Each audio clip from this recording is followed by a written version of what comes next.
Sí.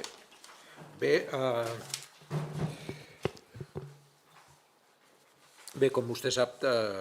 tant veïns com comerciants als barris del Camp d'en Grassot i del Baix Guinardó viuen amb notable incertesa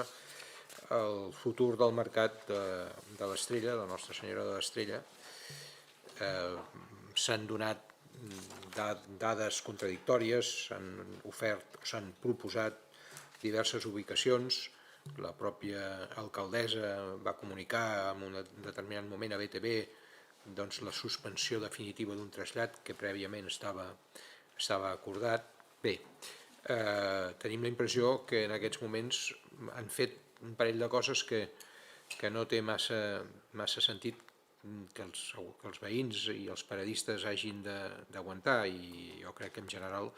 la ciutat sembla que tendeixen a fer un nus cada cop més gran amb aquesta història del Mercat de l'Estrella, i sembla fins i tot que han aconseguit que els veïns i els paradistes estiguin més o menys enfrontats amb una solució, quan la missió del govern hauria de ser buscar una solució que satisfés o que almenys fos fruit d'un diàleg que donés contentés